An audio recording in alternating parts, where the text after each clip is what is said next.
En el año 10º de su pontificado, el 10 de diciembre de 1912, su santidad Pío X promulgó en Roma la bula mediante la cual instituía la diócesis de Camagüey. El documento papal manifestaba el deseo de que la naciente diócesis estuviera circunscrita a los límites de la provincia del mismo nombre, que la sede del obispado radicase en la capital de dicho territorio y que la parroquial mayor se elevara al grado de catedral.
En el caso de Camagüey, la connotación o los antecedentes de una diócesis habría que buscarla justo en el siglo XIX. La ciudad en la primera mitad del XIX comienza a ser o está declarada como cabeza de provincia, adquiere en 1817 también el título de ciudad y ha adquirido un conjunto de instituciones oficiales, tanto en el marco civil como en el marco religioso, que le permiten aspirar a tener también una nueva categoría en lo eclesiástico. Y en periodo constitucional del 12, pues la Iglesia está solicitando que ser sede de una silla episcopal. Lo cierto es que también es una solicitud que está apoyada también por el Ayuntamiento, porque existe entre estructura civil y religiosa una unión muy sólida, y también es importante para toda la población que pueda la ciudad ser sede de un obispado.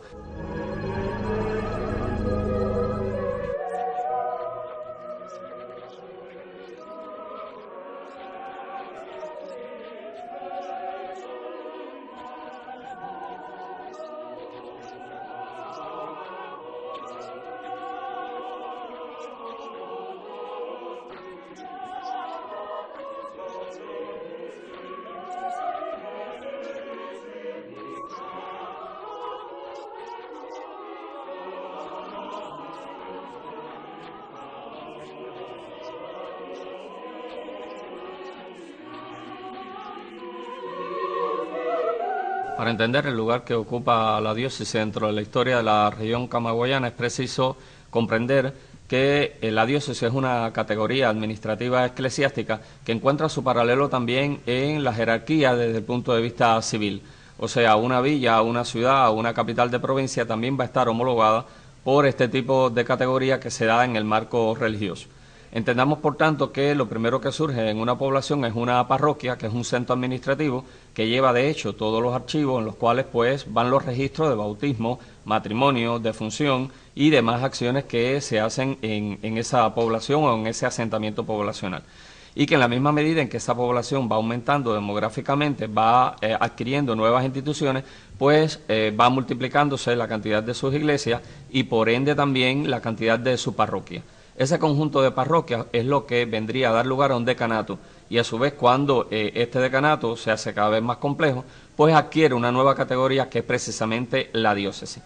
También debemos de recordar que un obispado está acompañado de una serie de derechos y características, como es por ejemplo que ya no tiene una iglesia parroquial sino una catedral, tendría también un seminario en el cual se forma el relevo del clero que va a atender a las parroquias a las cuales administra y también otra serie de condiciones y derechos que el sistema legislativo eclesiástico ordena para el caso de una estructura de esta magnitud.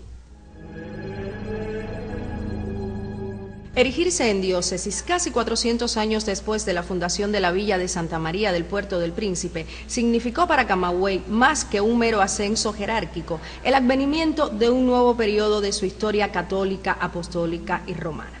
Los años por venir, aunque no exentos de adversidades ni de instantes complejos, serían sumamente fructuosos en lo referido a la labor pastoral y la prédica del Evangelio a lo largo y ancho de la provincia.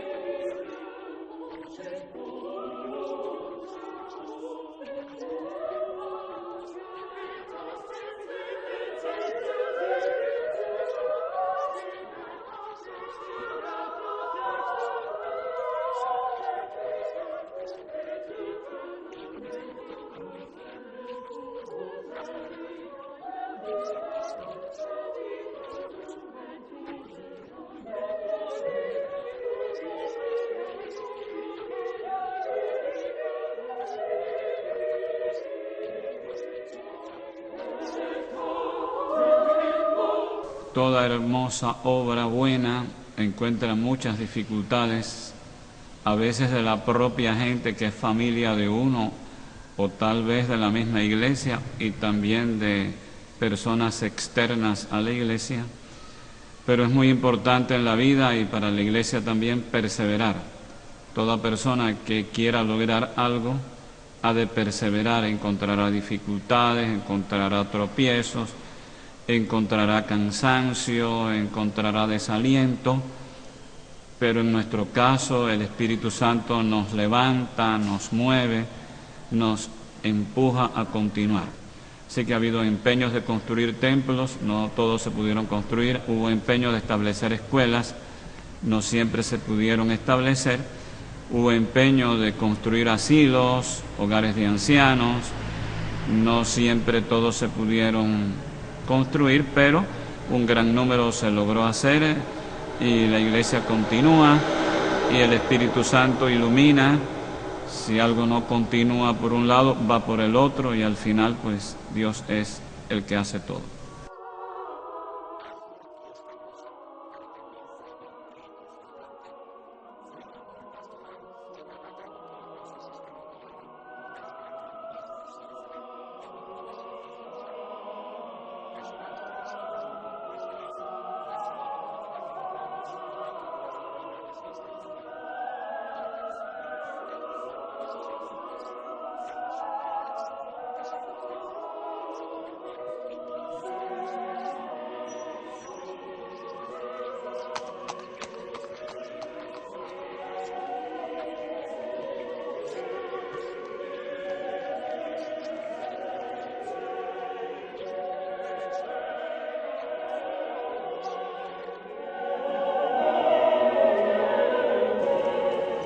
De su obra de amor y fe en esta localidad aporta hoy un testimonio vivísimo la iglesia de Nuestra Señora de la Medalla Milagrosa. A la llegada del padre Adolfo en 1952, el templo no se parecía en nada al que vemos ahora, pues según se afirma, carecía de campanario y presbiterio y contaba apenas con la nave central.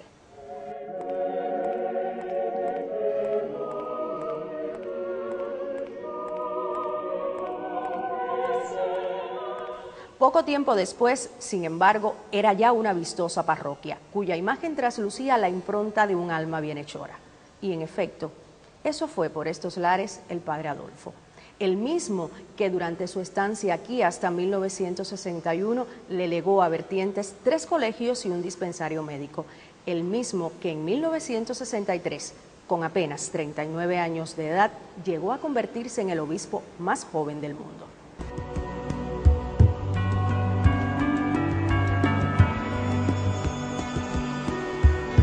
Yo pienso que en esta parroquia hablar del padre Adolfo, no monseñor, sino del padre Adolfo, es hablar mucho, porque él tenía un lema que decía que yo cada rato lo repito, que es bueno confiar en el Señor. Yo pienso que ya con eso yo sí, no tengo que decir más nada. Porque para mí el padre Adolfo significaba mucho. Cuando él fue para Camagüey, también íbamos allá y yo tenía también mis conversaciones con él particulares de los problemas que uno siempre tiene en la vida. Y siempre uno tiene una persona con el que confía. Y yo confiaba siempre en él. Como él confiaba en el Señor, yo siempre confiaba en el padre Adolfo. Para nosotros es un gran honor estar en esta parroquia donde estuvo Monseñor Adolfo, el padre Adolfo que le llaman aquí. Todo el mundo te habla del padre Adolfo, dice maravillas de él, realmente fue un santo.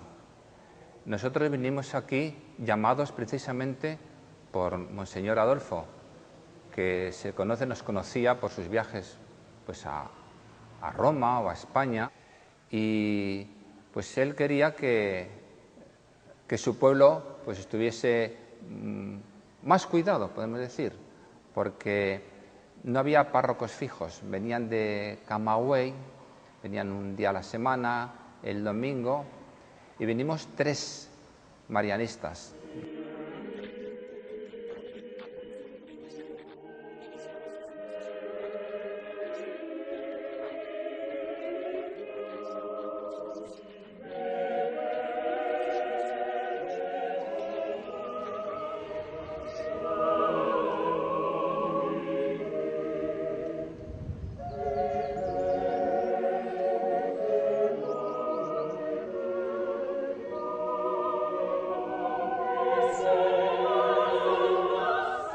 Si 100 veces volviera a nacer, 100 veces me volvería a consagrar a Dios. Tal frase solía repetirla una y otra vez el sacerdote Amaro Rodríguez San Román, o sencillamente el padre Amaro, como aún se le recuerda en Nuevitas. Él, oriundo de España y poseedor de un carácter noble y enérgico a la vez, hizo de su apostolado en esta demarcación poco menos que una leyenda. Durante los 27 años que el Señor le concedió la providencia de contar con la guía espiritual de Monseñor Amaro, entre 1930 y 1957, el pueblo nuevitero conoció, como nunca antes, lo que puede la voluntad cuando surge de una consagración total. Para corroborarlo están el acueducto, la zona recreativa de Santa Rita y la carretera que une a la urbe con la capital provincial. 3 entre muchas obras materiales y espirituales enaltecedoras de un hombre que puso su suerte junto a la de los demás. Se desarrolló, casi puedo decirle que en todas las actividades cívicas, sociales y religiosas que tuvo el municipio. Un hombre muy popular, muy elocuente, muy humano. En su vida religiosa te puedo decir que su tarea fundamental fue la catequesis. Él llegó a tener cerca de 40 centros catequéticos aquí en Nuevitas, aunque al principio le costaba trabajo conseguir las casas donde poder hacer su trabajo, pero luego eso adquirió tal renombre que la gente se le brindaba para que dieran el catecismo aquí en Nuevitas. Esto inclusive consiguió media hora de radio semanal los sábados para transmitir la catequesis por radio. Fue un hombre que estuvo muy adelantado en la doctrina social de la Iglesia. O sea, por razones muy puntuales que él realizó en este pueblo. O sea, el padre Amaro luchó, por supuesto, en todos los problemas sociales de los trabajadores de este pueblo, luchó por el acueducto de Nuevita, luchó por que hubiera mejor trato en los trabajadores. Además, en las obras también espirituales, él fundó en Nuevita muchas capillas que por fuerza tienen que llevar una influencia religiosa a las personas que en esos barrios, alrededor de esos barrios, acudían a esos lugares donde él se hacía presente cada cierto tiempo para que su presencia estuviera siempre vigente en esos lugares. Muchas personas en este pueblo aún se sienten agradecidas por la obra tanto social como espiritual del padre Amaro, porque no se ha podido borrar esa impronta, ¿no?, del padre Amaro en nuestro pueblo.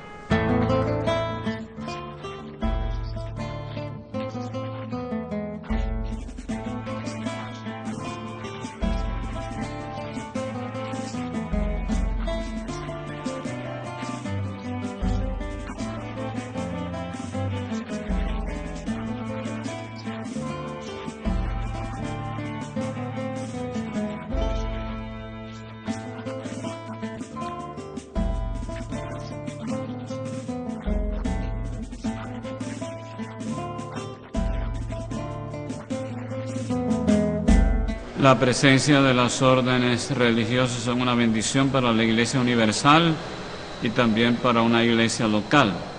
Estuvieron a principios del comienzo de la historia de Camagüey los mercedarios, que se dedicaban a atender a los presos y a sus familiares.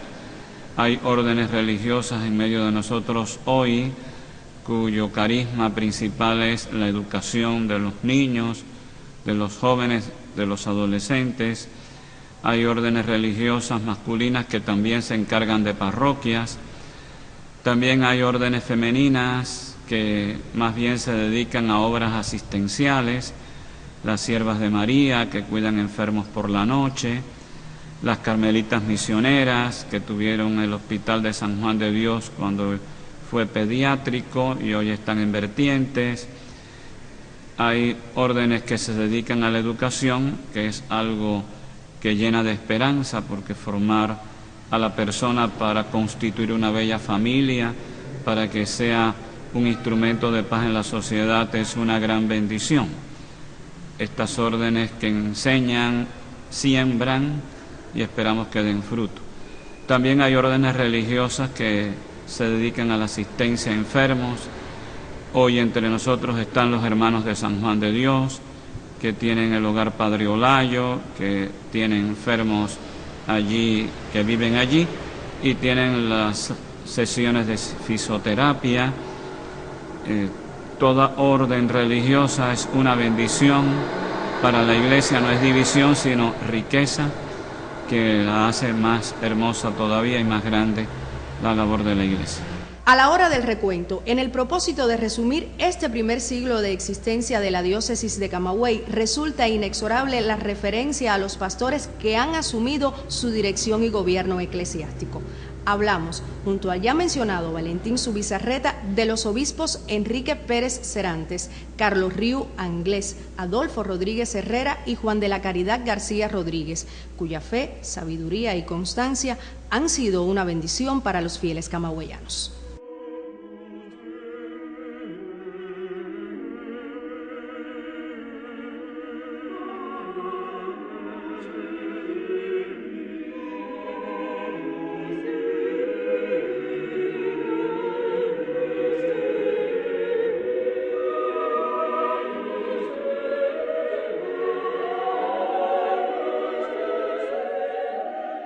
Los miembros de la Iglesia somos miembros de la sociedad, o sea, tenemos también el deber y el derecho de participar en la realidad social en la que vivimos. Para hablar del debate de la Iglesia en las últimas 2 décadas hay que remitirse sin poder omitir este momento histórico, hay que remitirse al Encuentro Nacional Eclesial Cubano, que se celebró en el año 1986 y que tuvo como antecedente una reflexión eclesial en todo el país durante 5 años, o sea, de 1981 para terminar en 1986.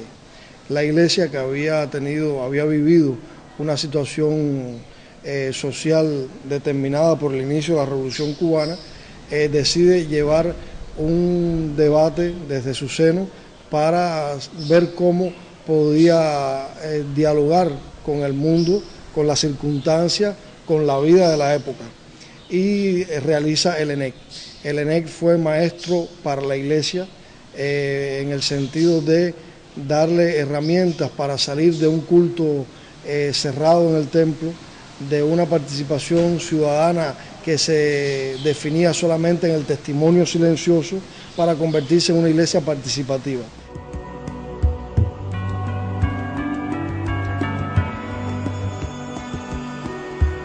Pues la iglesia ha participado, como bien decía la pregunta, durante los últimos 20 años en el debate social, político, cultural y económico de manera más directa, porque se dio cuenta, y ha sido posible también, que era el camino para encarnarse realmente en la sociedad cubana.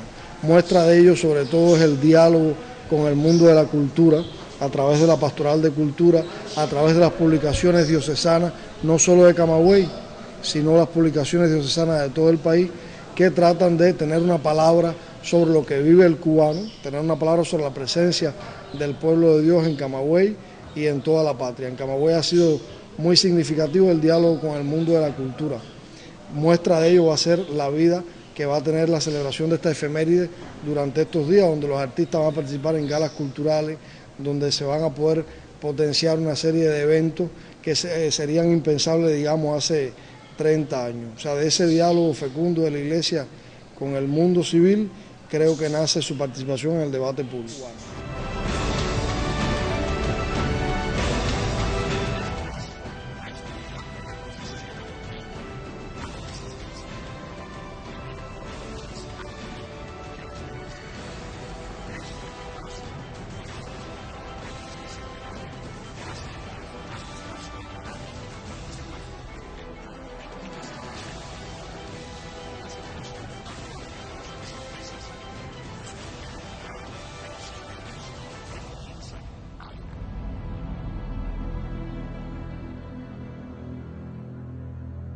Sueño llevar a mayor plenitud los sueños del Padre Valencia, que marcaron la historia de la Iglesia anterior a la diócesis y de la historia de la Iglesia. Padre Valencia tenía 3 grandes sueños: construir un monumento a la fe, un templo; construir un monumento a la esperanza, una escuela; construir un monumento a la caridad, un hospital. Soñamos que en cada pueblito haya un templo, soñamos que podamos tener escuelas religiosas para aquellos que lo deseen, y sembrar esperanza y construir un futuro hermoso y bello. Soñamos también para la transmisión de la fe, no solamente las escuelas, sino emisoras y televisión, porque los medios de comunicación social hoy llegan a casi todas partes, y mediante la enseñanza personal o escolar no podemos llegar a todas las personas. Soñamos con que haya monumentos a la caridad, hospitales de la Iglesia para quienes deseen, hogares de ancianos para quienes lo deseen. Soñamos que el hogar Monseñor Adolfo, que está en construcción y ahora parado, pueda terminarse y ser hogar de las personas ancianas sin amor, para que allí tengan amor.